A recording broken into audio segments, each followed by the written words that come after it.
Shalom saudara yang dikasihi Tuhan Yesus. Kita tiba pada Wahyu pasal 11 ayat 11 sampai 14, pemulihan kudus dan kebangkitan sakral nafas hidup ilahi.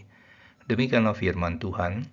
3,5 hari kemudian masuklah roh kehidupan dari Allah ke dalam mereka, sehingga mereka bangkit, dan semua orang yang melihat mereka menjadi sangat takut.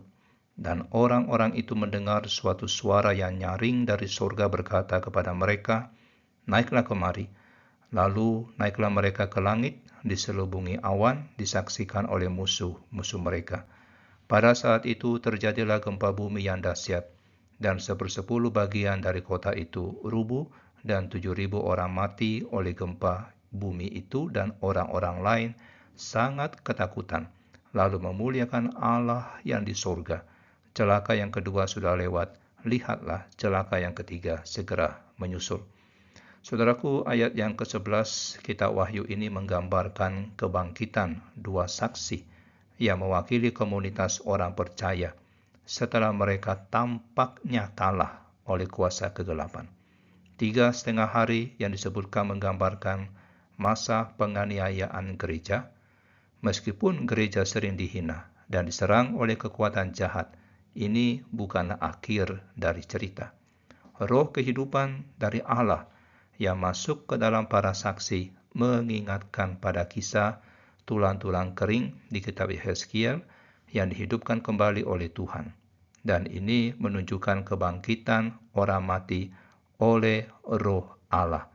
Musuh-musuh para saksi sangat ketakutan saat mereka melihat bahwa kedua saksi itu hidup kembali dan menyadari bahwa hari penghakiman telah tiba. Ayat 12 melanjutkan dengan kenaikan para saksi ke surga yang melambangkan kehadiran Allah dan kemurnian dibandingkan dengan dunia yang kotor oleh dosa. Mereka naik ke surga dalam awan yang sering mewakili kehadiran Allah, dan musuh-musuh mereka melihat kebangkitan dan kenaikan ini.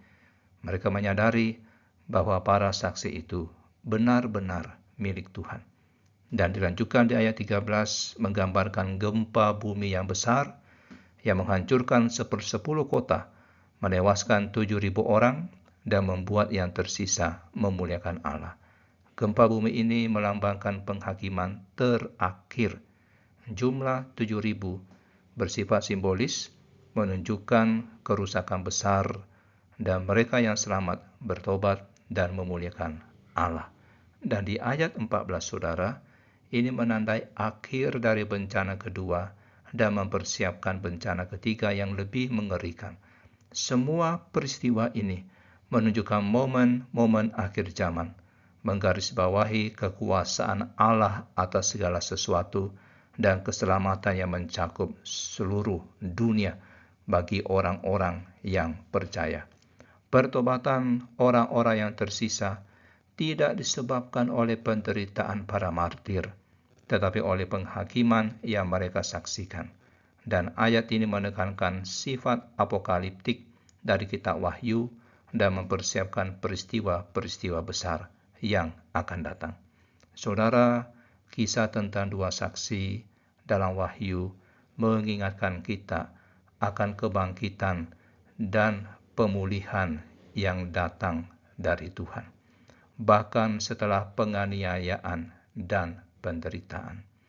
Dalam hidup kita, meskipun kita mungkin menghadapi tantangan dan penolakan, kita harus percaya bahwa Tuhan akan memulihkan dan membangkitkan kita dengan nafas hidupnya. Mari kita berdoa. Tuhan yang penuh kasih, dalam penderitaan kami kuatkan iman kami. Kiranya nafas hidupmu memulihkan kami dan memberikan keberanian bagi kami untuk berdiri teguh. Kami percaya pada kuasa kebangkitanmu dan janji pemulihanmu. Amin.